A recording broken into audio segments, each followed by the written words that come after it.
All right, and it looks like we're live. My name is Maggie McKenna. I'm the director of the St. Lawrence County Arts Council, and we are on episode 18 of Art for Art's Sake. This is a still new virtual program from the St. Lawrence County Arts Council where we're showcasing artists from different areas in our North Country region and letting them share their art with you. Artists are sharing projects, lectures, songs, studio tours, demonstrations, all sorts of things, and the possibilities are endless. If you're an artist and you want to get involved, you want to do your own video, reach out to me directly. My email is director@slcartscouncil.org, or you can message us here on Facebook and we can connect that way as well. These programs are happening every weekday at 4 o'clock. So I hope that you'll tune in, just like us on Facebook. We also publish them on our YouTube page later, so you can check them out on Facebook or YouTube. They're all over the place, but you can watch the whole thing at your own convenience at a later time. This program today is sponsored by St. Lawrence Federal Credit Union, where people are worth more than money. Thank you so much to the team over at St. Lawrence Federal Credit Union for helping to keep the arts vibrant during this crazy time. We really appreciate your support. If you'd like to become a sponsor of one of our upcoming programs, you can also reach out to me. Email me at director@slcartscouncil.org. And you could also, you don't have to sponsor a whole thing. You could also just donate today. If you have a few extra dollars lying around, you can just go to slcartscouncil.org/give and donate whatever is possible. We'd really appreciate that so that we can continue offering programs just like this.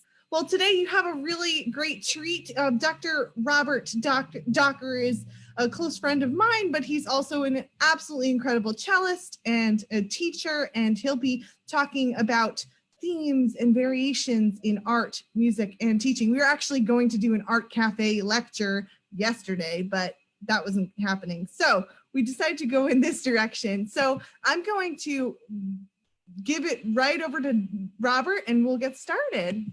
There you are. Hi, everybody. I see a couple of friends there already, which is wonderful to see. Hi, Maggie, and thank you so much for inviting me to do this. I really appreciate it. Thank you for being part of it. You're so welcome. Today, I'm going to be talking about how to be creative. Once upon a time, I'm going to tell a couple stories. I'm going to start with this one. Once upon a time, when I was very young, I learned how to play the piano based on reading music that my father left me on the sort of music stand that pianos come with.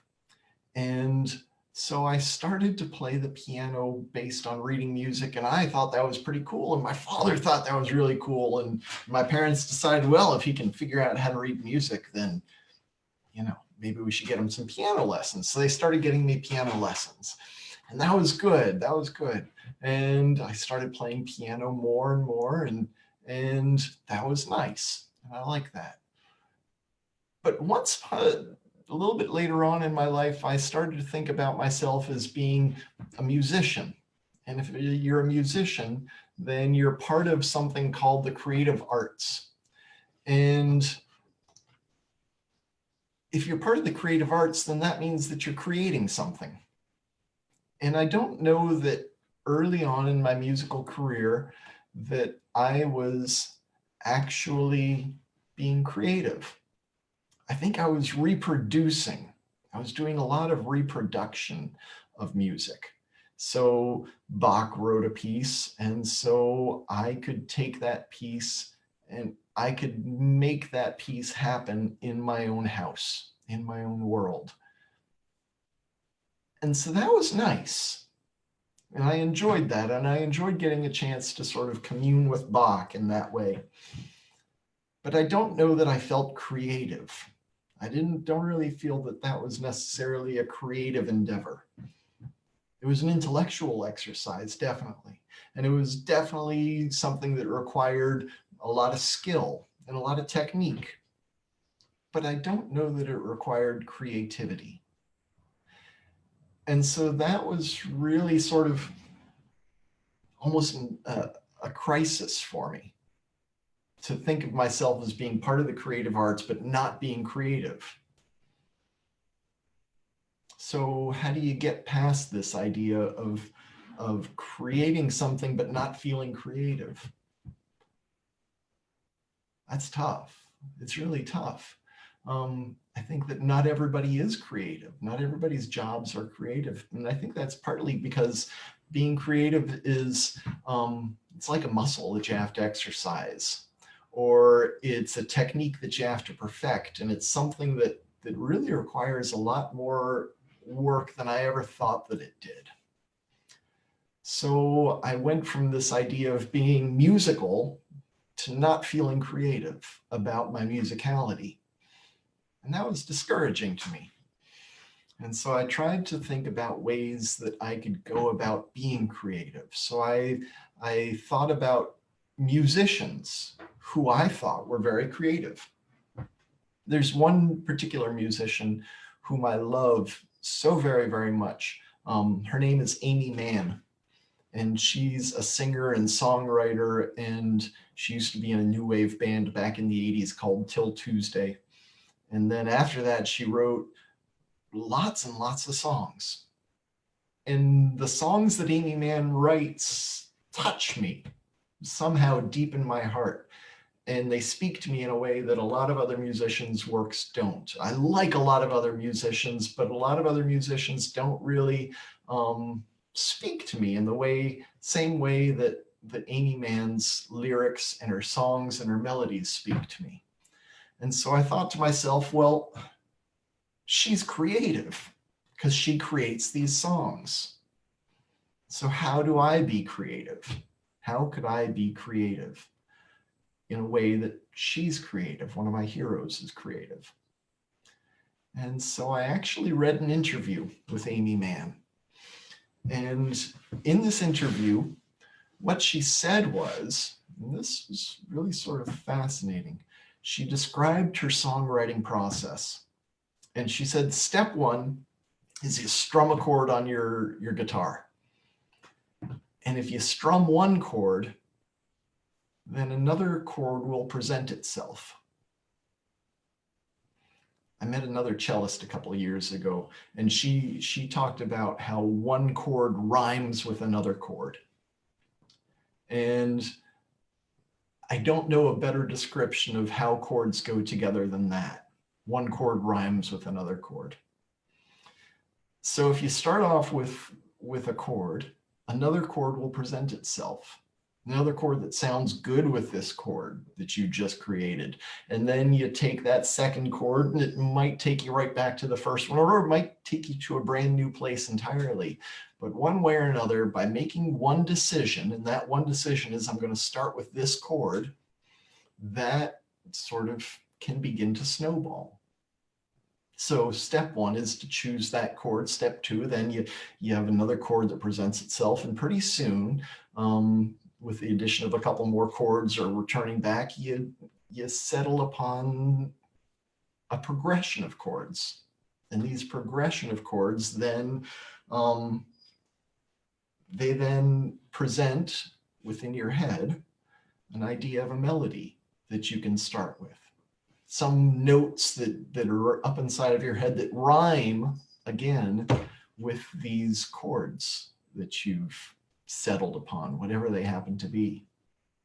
And so if you've got a melody going in your head, then a melody might then present words or a feeling or something like that. But it all starts off with this first decision to write that first chord. And pretty soon, you've got a melody. And if you have a melody, you've got the beginning of a song. And then the next thing you have to do is you're going to write a chorus for that song. And how do you do that? You're going to start on the same chord that you started the whole song on. And so just by making that initial decision that I'm going to start with this particular chord, then that presents the possibilities of a melody, presents the possibilities of chorus. And so if you've got a melody and you've got a chorus, then you need a bridge. And a bridge often is going to be in a contrasting chord series. So if you start off with with a chord that we're going to call it the one chord. You don't have to know much more theoretical knowledge than chords go by numbers. So one chord is your home chord. That's the one that you're starting with. And so if you start off with a one chord, then your chorus is going to start off with that one chord. And your bridge will maybe start with a four chord and then eventually get back around to the one chord, and then you can finish it all back up. So when she described it that way, it seemed like such a simple process. And when you do it a lot of times, it becomes a simple process.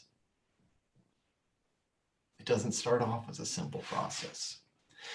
The first time you write a song, it's going to take you a long time to get that song to be just the way that you imagine it, the way that you envision it, the way that you hear it up inside of your head. The first time that you try and write it out, it's not going to be quite right. You're going to go back and you're going to scratch it out and you're going to try again. And the second time that you try, it's going to be a little bit closer to what you imagined. The third time, it's going to be a little bit closer. And after a couple more revisions, you've got your first song, and that might take you a good long time to make that happen. The second time that you try to write a song, you've got this roadmap already in your head of the creative process, of this idea, well, if I start with this one chord, that suggests something more. That suggests something more complete than just one chord. But you start off with just one chord. So what she was really talking about is this idea of form, and that songs have form. And if you know how the form works, you can sort of use it like a Mad Libs. If you've ever played Mad Libs with your friends, it starts off with noun, verb, noun maybe, or noun, adjective, noun, or something.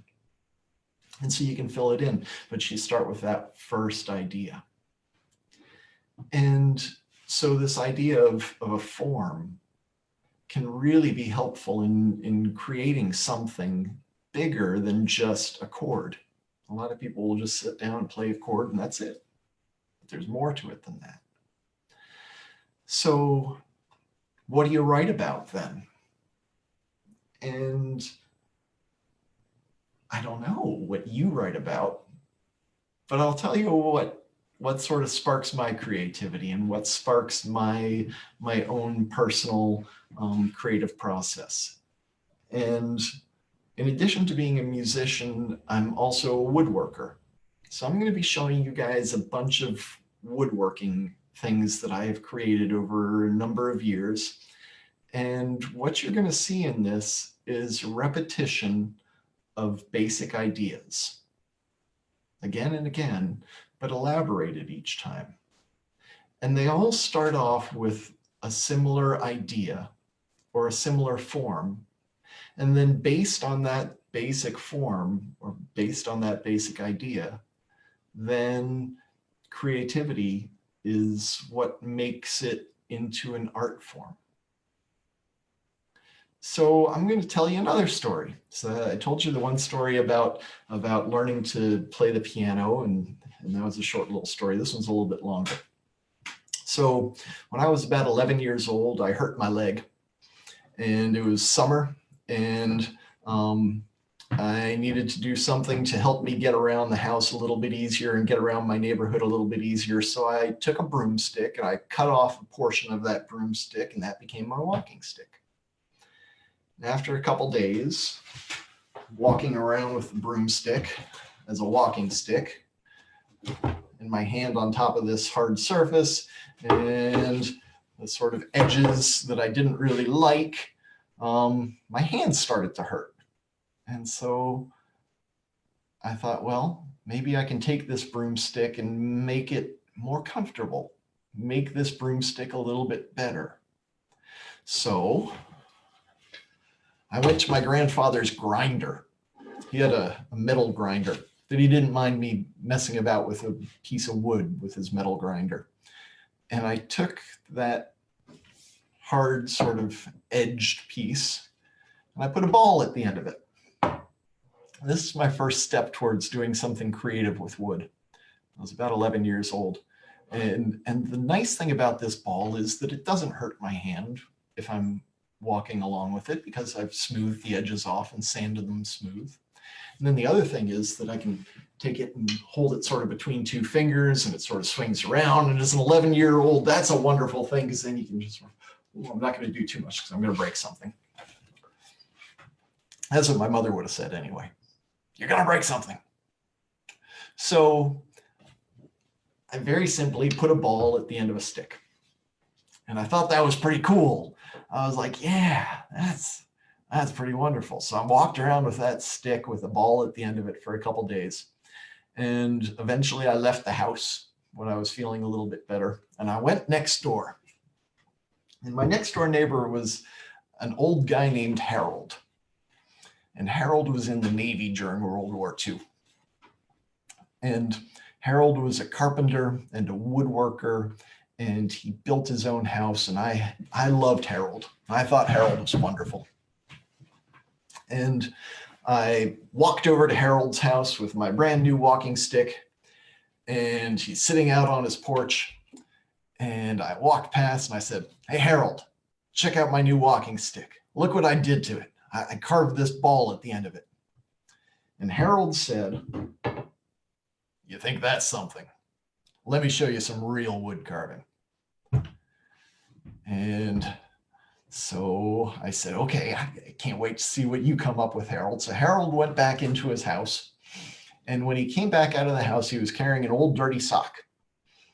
And he reaches into the sock and he pulled out a piece of woodworking that I had never seen anything like before. And it was a box, right? And inside of the box, there was a ball. But the ball couldn't come out of the box. It was trapped inside of this box. And he had carved that out of one solid block of wood. And attached to this box with a ball in it, which was already remarkable, there was a chain. And the chain came off from this piece of wood. And the chain was also made out of one solid block of wood. So he had carved out of one solid block of wood a chain and a box with a ball inside of it. And I said, "That's amazing, Harold. How did you do that?" And he said, "This is the best thing that anybody's ever said to me, by the way." And he said to me, "You figure it out." I loved that. I absolutely loved that. And so here I am, an 11-year-old kid, and he gave me no further guidance about how to make this thing happen. No further guidance whatsoever. And so it sat up inside of my head for a long time, and I obsessed over this thing. I absolutely obsessed over this ball in a box and this chain, and how on earth did Harold do that thing? And then when I was 16 years old, my great aunt gave me a pocket knife. Yes. Oh, happy day when somebody gets a pocket knife for the very first time. And so I started just taking branches off of trees and whittling them down. And I took up this hobby of whittling. Not really wood carving, but just whittling. So what's the difference between whittling and wood carving? I'd say the difference is the size of the pieces of wood that you take away. And also, the second thing that's different is the purpose for which you are whittling. You might do wood carvings to decorate a church or to decorate a house, or as an artistic statement. And that might be why you carve a piece of wood. But why do you whittle a piece of wood? And that goes back to the hobos, I guess. Back when the Great Depression came around and people lost jobs and had nothing to do and had no resources. And so what do? You while away the time somehow. And so how do you while away the time? You take your pocket knife and you take a branch or a stick and you just gradually remove teeny tiny little bits of wood from it. And in the process, you make something that pleases you and that makes you happy. It doesn't have to make anybody else happy in the world. Whittling doesn't have to make anybody else happy. It's just about making you happy. So I started whittling, and it started off with little things like this. This is actually the second thing that I ever whittled.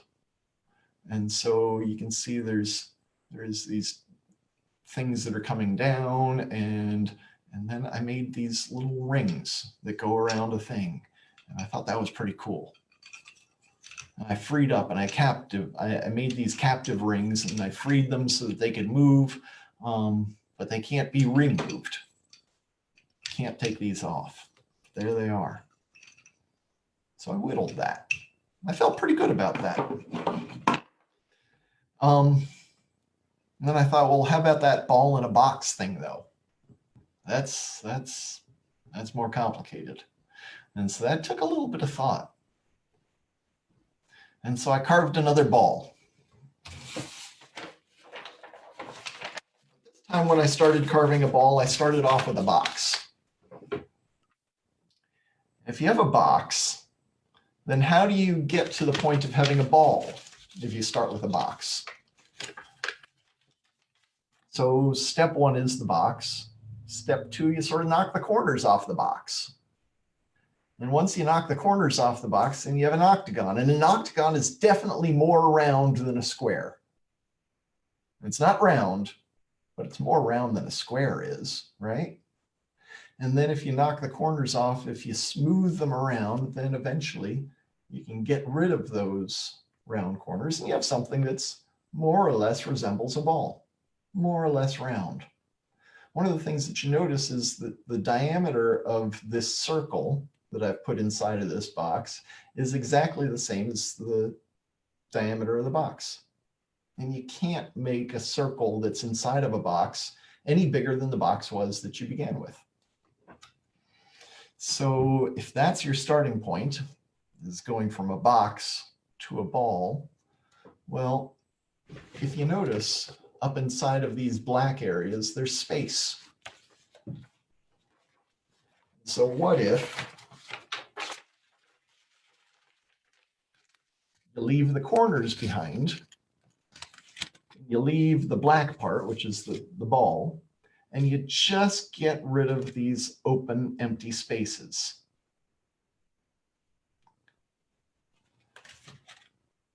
And so what if I tried to do that same thing with a piece of wood? And see, here's how that works. You start off by just drawing a little window onto a blank piece of wood. Real simple little window. And that little spot at the end of it represents the center of the ball. All right? So if you can draw a square onto a box, draw a window on, you can just as easily carve that into the wood with a sharp knife. And then the next step is you start to carve away those little bits of wood from around the edge of that circle. All right? And you start to open up the window and look inside, and what's inside there? Well, the next step is you sort of create a hexagon inside of that, or an octagon inside of that larger window. So here's that window again. Now I've got an octagon inside of there. You can see these edges at the top and at the bottom. But that circle representing the center of the ball is still there. So the next step after that is you start to smooth it some more. And you can still see that it's angular, but it's starting to be a little bit more ball-like. And if you keep working at it and keep sort of going inward on it, eventually you end up with something that looks much more like a ball, but inside of a box. And that ball has the same exact diameter as the diameter of the box. But this little window that the ball is peeking out through is smaller than the diameter of the box, and it's therefore also smaller than the diameter of the ball. So if that's smaller than the diameter of the ball, then the ball can't come out. And so you're making a ball that's inside of a box and then it's stuck there. So that's kind of cool. And I really enjoyed doing that. And I did that a lot. I made a bunch of those. I made a bunch of little balls inside of boxes. And then I figured, well, if I can do one ball inside of a box, then maybe I could do two balls inside of one box. Why not? If I could do two balls inside of a box, maybe I could do three balls in a box. And after about 4 balls in a box, you get tired of doing the same old ball in a box routine. And you start thinking, well, can you put anything else in a box? Answer is yes, of course you can. And this is where the creative process comes in. And this is what being creative, this is one of the tools that helps me to be creative, is taking this idea of something that exists already and then pushing the limits of that as far as I possibly could. Henry Ford made a really nice car once upon a time called a Model T. And to some extent, every factory production vehicle after that is a variation on that basic idea of the Model T Ford that started on an assembly line. Maybe I'm giving Henry Ford too much credit. Maybe not, though. So that the Teslas nowadays still have 4 wheels and still have seats inside, and they still have a steering wheel. They don't look much like a Model T Ford, but you can recognize them both as cars. So if that's your starting place for a piece of art, where can you take that? There's a lot of different directions you can take that, really. And this is the hard part again, though. And the hard part again is trying to figure out, well, where do you go next? I know where I started, but where do you go next? You could just keep doing things the same way. And for a lot of people, that's really satisfying. That's really comforting to a lot of people. So you'll see people who start making chains and they'll whittle chains out of wood. And the big thing for them is, how long can I make this chain? And so it's really about patience as much as it is about anything else. Once you know how to whittle a chain out of a block of wood, then what's to stop you from making longer and longer chains? You just need longer and longer pieces of wood to start with, really. So there's nothing to stop me from making more balls and boxes for my art. But I don't know that that's creative at that point. At that point, I think I'm just following the rules that existed, and following the pattern that was set for me by Harold. Thank you, Harold, for giving me that example. So where might you go? Well, what else could go inside of a box? You could put a box in a box instead of a ball in a box. Or if you have that ball in a box, could you put a ball inside of a ball? Answer, yeah. The Chinese have been doing that for years. And they make them out of jade, and they have layers and layers. But I'd never seen a ball and a ball and a ball out of wood. So I decided I'd do one. So I thought, and then I did. And so this is where we end up. So we have a ball, that little guy, that's inside of a ball, that's inside of a ball, that's all inside of a box.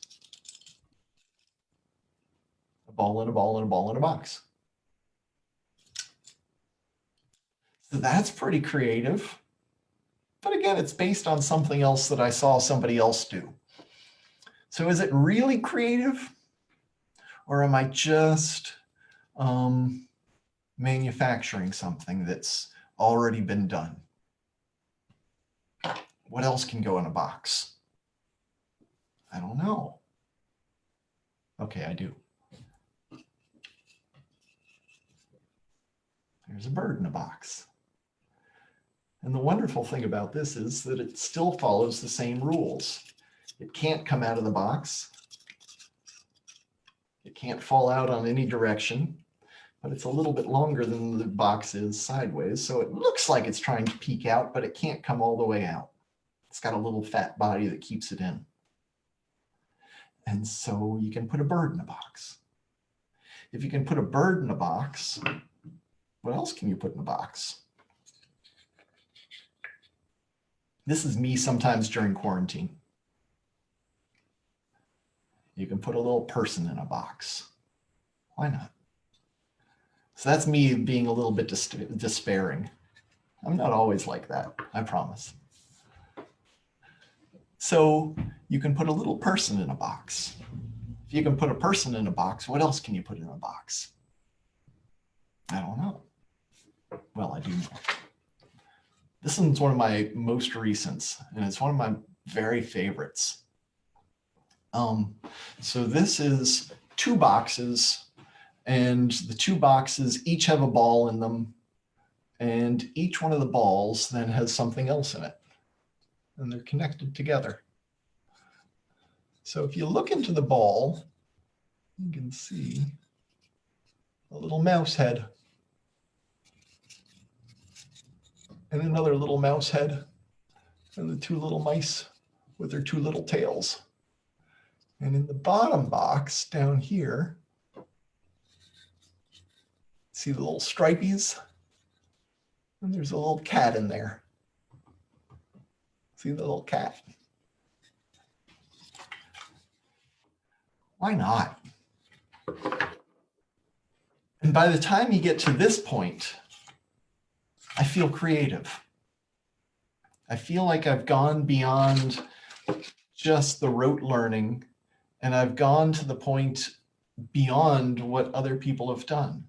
And I've put my own ideas into it then.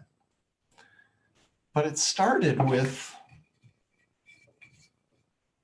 a theme, a really basic theme, a ball in a box.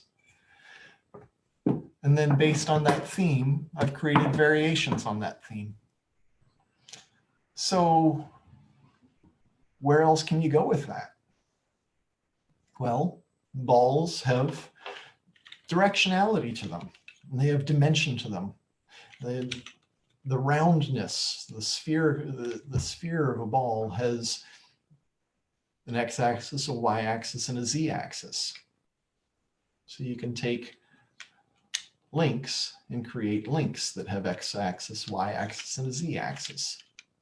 And so all that came out of a ball. Or if you take not just 3 parts, maybe 4 parts, you end up with something like this. So it's really just a ball, and you can roll it around in your hands. But it's also 4 triangles that interlock and interlink, and you can't remove anything from any of them.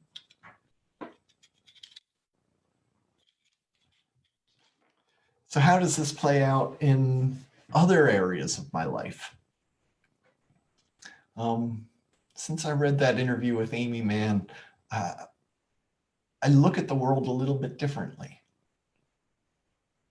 And I look at the way that she creates her songs, and I thought about, well, what else could be created that same way? If I start with the idea of a form, and then there are variations upon that form based on sometimes my mood. So if I'm feeling really chipper, I might start off with a G major chord. If I'm feeling down, I might start with a C minor chord. C minor makes me feel very down. It's been a good chord for my mood lately. So if I start off with different chords, they might convey different feelings. Or if I start off with a different sort of groove to a song, and it might be going slower instead of quicker, or not so bouncy, a little bit more smooth based on my mood. So you start off with this one note or one chord that suggests something more. Or you start off with one very basic form in terms of an artistic process, a visual artistic process, and that one basic form could suggest other things, or might suggest variations on that.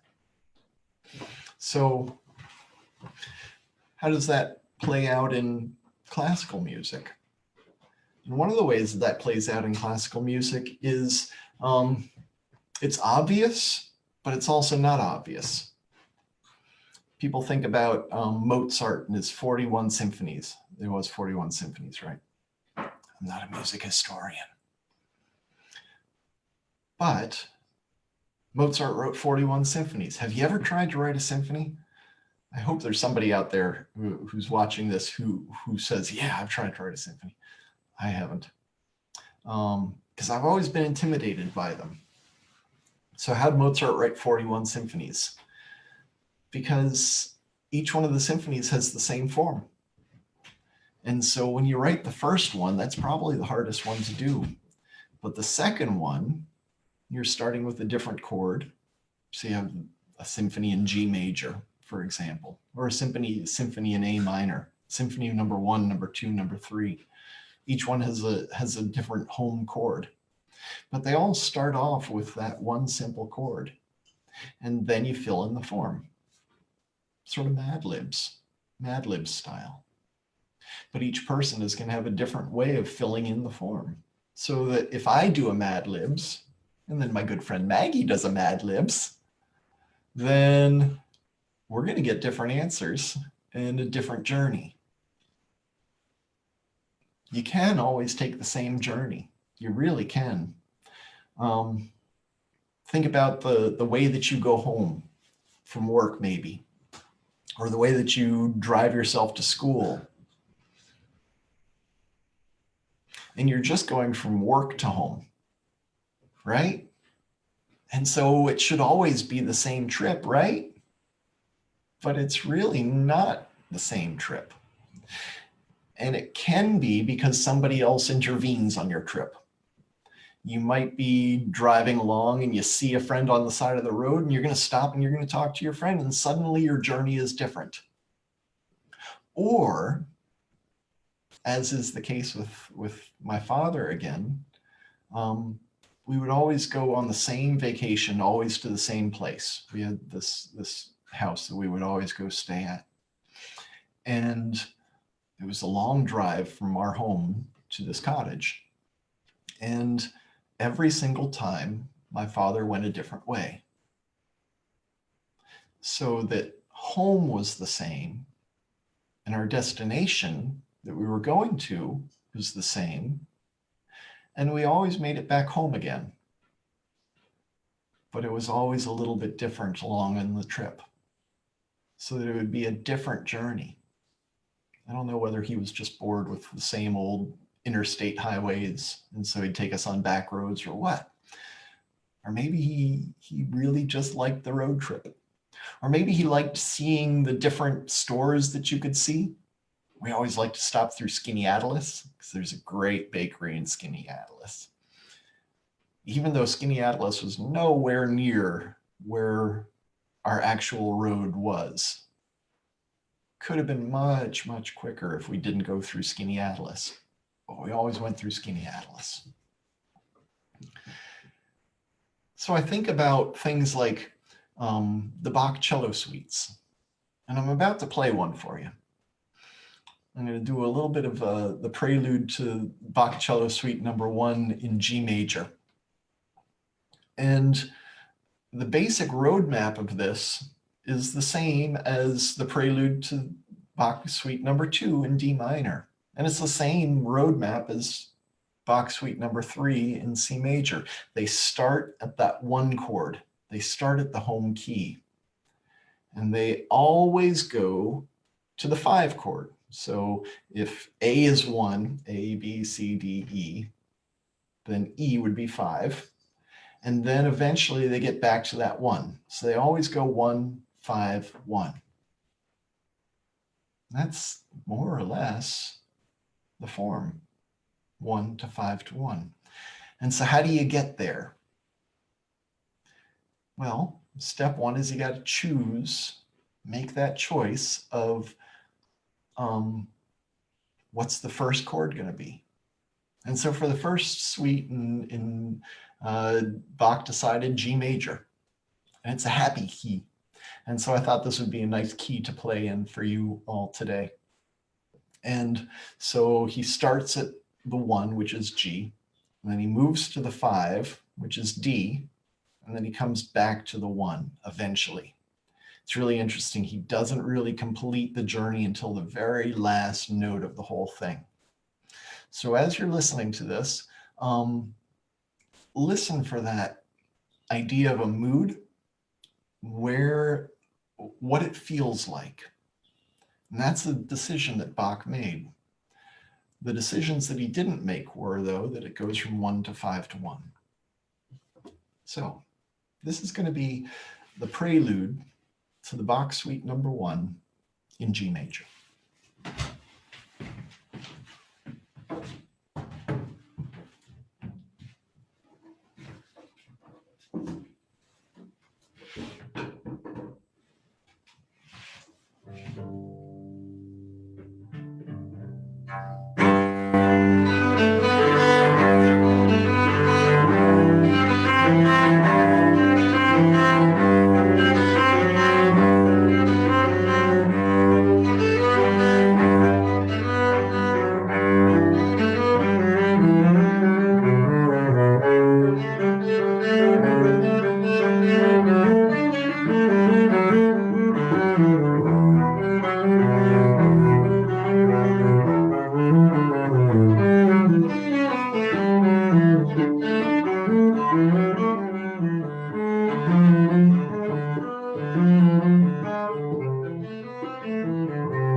That's the 5.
And if you can write one of those, you can write 6 of those. That's what Bach did. Oh, I like seeing all these little clappy signs around on the Zoom call.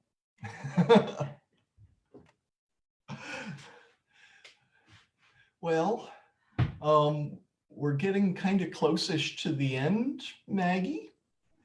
You said that you might have a question or two.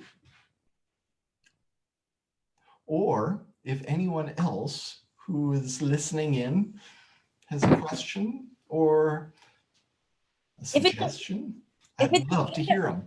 if it's okay to unmute, I would love to suggest that we all unmute and clap. I've been in calls where people do that at the end. Like we like don't even feel the other people there. But anyway, I'm gonna unmute and say yay. Thank you. Bravo. Awesome. Thank you, thank you, thank you. I also do have an idea or a question, but come back Cool. to me only if there's time left. There's Yeah, time. you can go ahead, go crazy. Go for it. Okay. Who am I talking to? This is Gina Matthews. Hi, Gina. I'll start my video actually since I'm talking. Hi, how are you? Hi, Gina. Nice to meet you. Nice to meet you too. I'm a computer science professor at Clarkson, but I also do other things, like I do photography and poetry, and I've been thinking a lot about local art, a little bit like how I've been thinking more about local food. You know, how what a wonderful thing it is to have the Arts Council and the way we can support one another and look at, you know, sources of art that are right together here in our local area. And I've also been thinking about ways we could experience art together. So this is a fabulous thing. We're on this Zoom call and this is all safe and wonderful, and seeing carving and hearing music. But I've been wanting to ask the artists that are coming together for these wonderful Arts for Art's Sake to imagine or think about, could you envision a way we could do, like, you know, asynchronous art experiences? So this is my like little, you know, my idea I'm excited about. What if we thought about different media, all the different kind of things we do? Like an easy example would be, say there's a beautiful mural, like you go and you see it, right? Or maybe there's an outdoor sculpture, but I think it could be much more than that. It could be, I go to a place and I record myself playing music in that place, and then I encourage people to go to that place and listen to the music that I played in that place.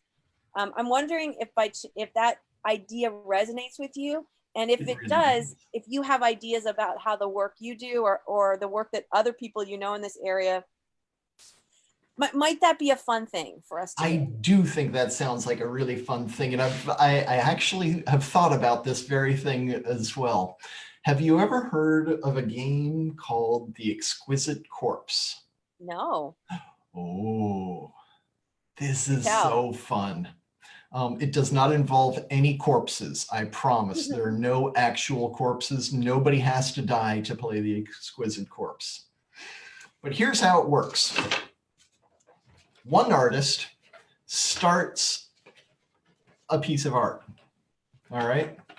And they don't even have to finish the piece of art.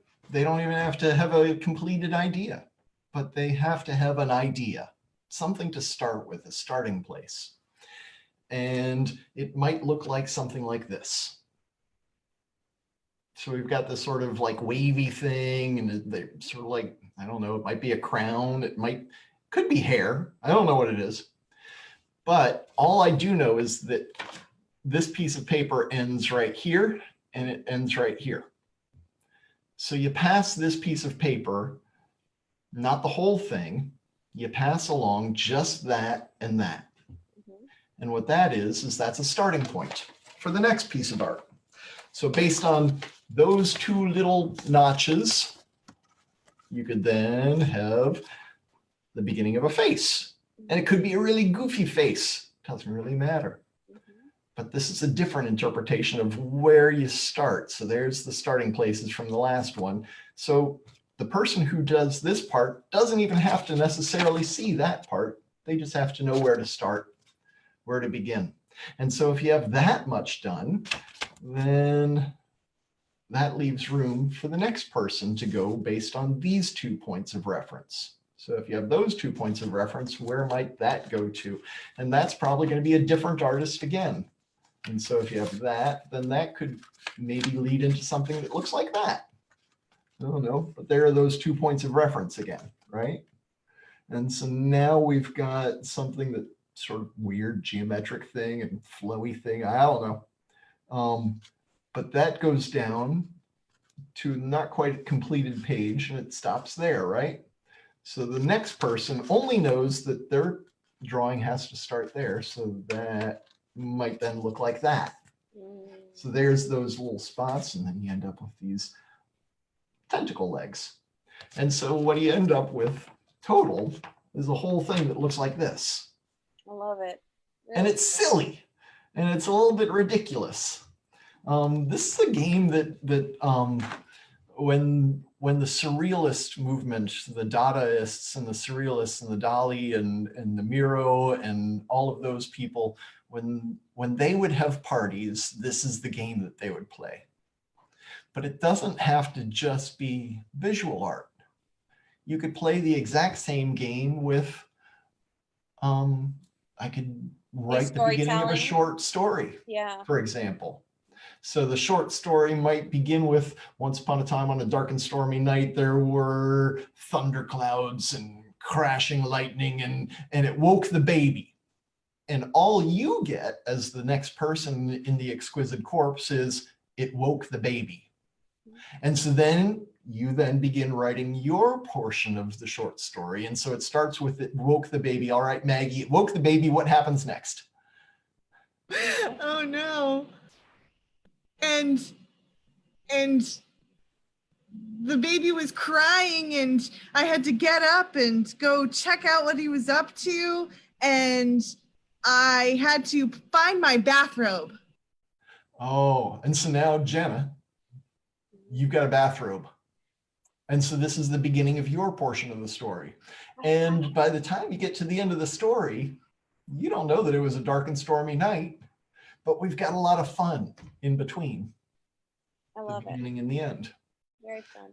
I think that that's something that you could very easily do with music too.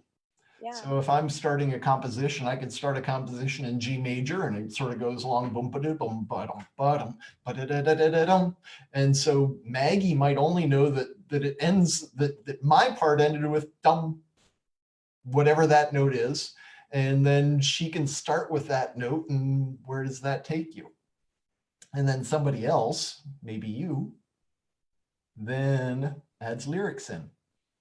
And so you could play the Exquisite Corpse with music. You could play it with songs. You could play it with visual arts. You could play it with poetry.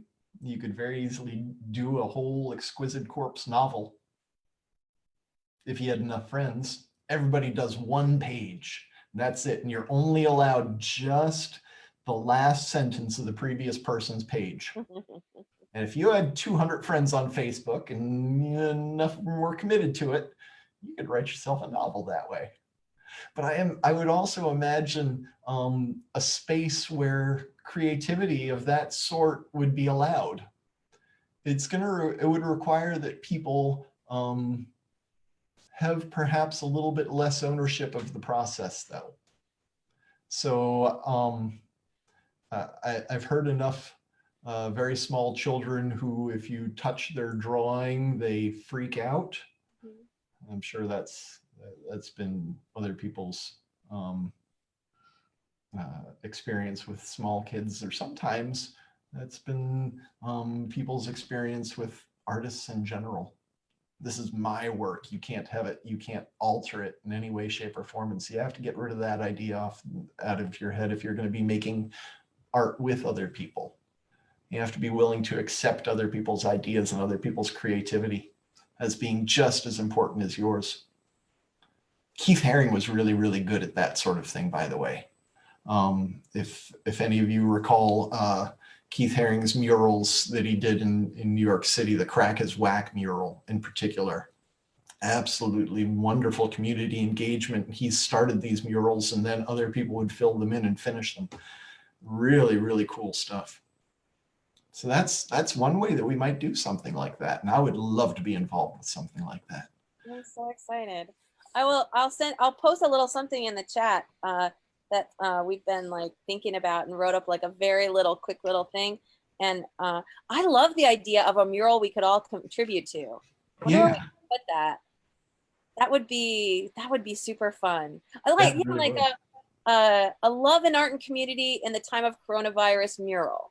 Yes. Like you could, we'd have a wall, and we could give people a little bit of guidance about what kind of paint you need to bring, or what would, but people could, or Maggie and I were brainstorming a little bit in this space, and she was saying, like, you could, like, what about also like chalk art on the sidewalk that only exists for a little while, could go away. But like, you could come to that mural and you could put some stuff in chalk that's not meant to be there a long time. I could come and put some stuff in paint that's meant to be, and that would, I'm loving where this is. Thank you for brainstorming. You're welcome. I was in Belgium this summer, and there's a street in Belgium called Graffiti Strauss, and it's a street it's really an alley. It's not so much a street, it's really an alley. And people are allowed to do graffiti there. And when we went there, we walked down the street and there's a box of spray paint. And so they encourage you, just grab a can, add. I don't know that we necessarily want to, give people that much license in Potsdam. It'd have to be a little essence of regulation to it, but it was really fun. It's a democratic art form. It really is. There is a term for it. I can't remember exactly, but legal wall. That's what it's called. There you go. Yeah, very cool. Blakely has a question. Cool. Hi, Blakely. Hello. Yourself down. It was less of a question and more of a kind of response to the things we were just talking about. There's actually a game. I know it exists online in like physical form. I don't remember what it's called, but it's almost kind of like Telephone and Pictionary kind of put together. Someone draws a scene or an image. Someone has to guess what the word prompt was, and then with that word prompt, somebody else gets the one that they guessed and draws a new scenario, and it keeps going. And I feel like that could almost be done with art and music, because there's people who create artworks all the time based on different music that they hear.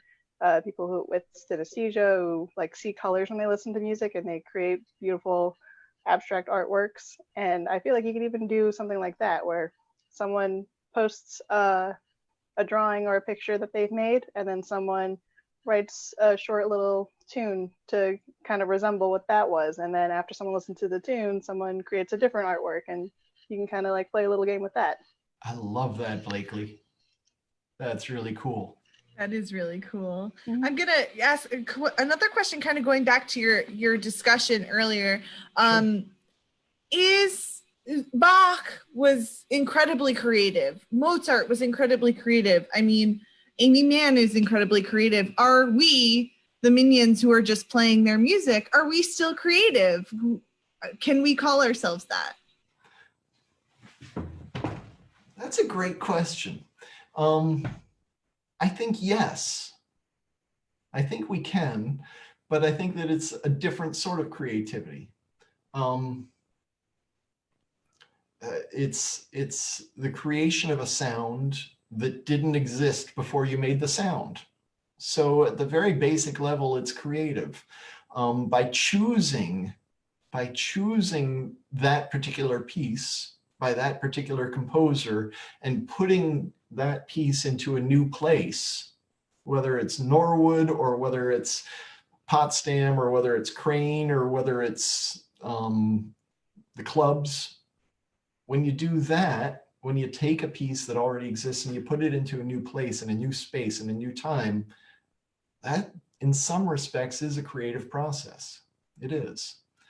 Also, within the process of playing Bach or covering an Aimee Mann song, whatever that is, even if I'm not the originator of that piece, each time that I sit down to play that piece, it's going to be a little bit different because of my mood, because of the way that I'm feeling that particular day. And so by interpreting that piece of music differently on each different day, that's a creative process. So the interpretation and the individuality of that interpretation makes playing Bach or covering Aimee Mann a creative process. I think of it like the different ways of seeing things, right? You can glance around a room and say, oh, I saw the room. But that's very different from taking a really good look at a room, right? And taking a really good look at a room is maybe different again from paying attention to a specific detail of a room, right? And paying attention to a specific detail of the room, so you're paying attention now, not just seeing it, that's a different level, right? But then you could also take that same thing that you've just paid attention to and you can analyze it and say, well, how did they do this thing? Or how did they paint that picture? And so the analysis of it becomes a deeper way of just looking, deeper than just seeing something. But it doesn't necessarily require that I do anything with my body to analyze something, right? And if I then take that idea, whatever it is that I saw and that I analyzed and that I took apart and that I paid attention to, and then I recreate it, it's a recreation, but there's going to be something new to that thing that I'm recreating that maybe wasn't in the original. So if it was originally made in oak and now I'm making it in basswood, it's a recreation, but by not paying strict attention to exactly the way that the thing was, it's a creative process then. And the more that you put of yourself into that thing, then the more it becomes a creative process, and the less it becomes craft, and the more it becomes art.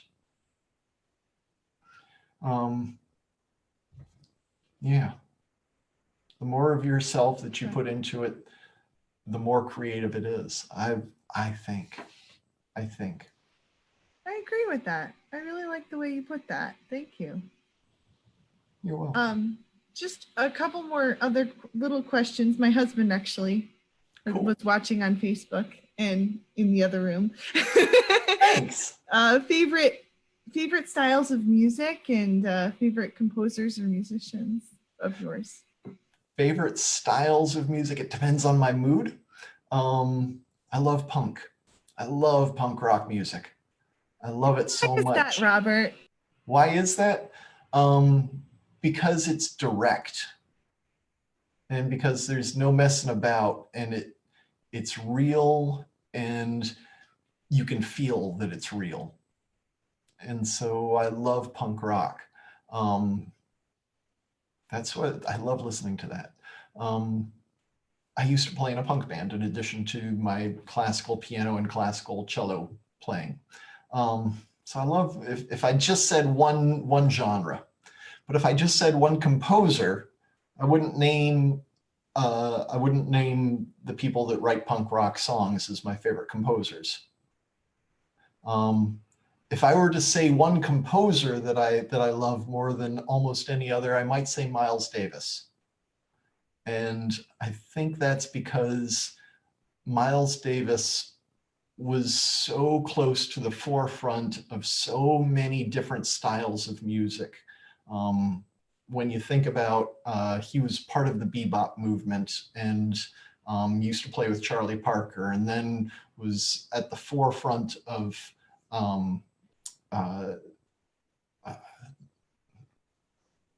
I'm sorry, I'm losing words. He was right at the very beginning of modal jazz. That's what it was. So he basically invented modal jazz, and then was really one of the greatest practitioners of modal jazz. And then after modal jazz, he got into fusion jazz. And so you listen to these different eras from Miles Davis's career, and at each stage, it's excellent. Whether it's Miles and Charlie Parker, whether it's Miles and Gil Evan, whether it's Miles working with John Coltrane, whether it's Miles working with John Metheny, whether it's Miles Davis working later on in rap. His last album was a rap album. I didn't know that. It's called Doo-Bop. And the rapper on it isn't amazing, but the work that he did points in the direction of a lot of the things that Kendrick Lamar is doing now. So Kendrick Lamar as a rapper has an awful lot of jazz in the work that he does. He's got a band backing him up on the Pimp a Butterfly. But you don't get that fusion of jazz and hip hop earlier than what Miles Davis was doing. So it's kind of like he took the background of what he already knew and then built upon it. Yeah. This whole concept of theme and variations. Yeah. That's why you like him so much. Yeah. I love him. Yeah. Love Miles Davis. That's awesome. Does anybody else have any other questions before we wrap up here? That's cool. I want to thank, actually, we can all go off mute. This is fun to be on the Zoom call with a bunch of other people. We can all go off mute and give a round of applause to Dr. Robert Docker again. Thank you all so much for tuning in and listening. And thank you, Maggie, again for this opportunity to talk to you all about my research and my creative endeavors and activities. Yeah, I really appreciate you taking the time to explain it to us. It's been so much fun. This has been Art for Art's Sake with Dr. Robert Docker. I hope you'll join us next week. I also want to, again, thank St. Lawrence Federal Credit Union for sponsoring. And I hope you all have a wonderful weekend. And we'll see you next week. Thank you, thank you, thank you.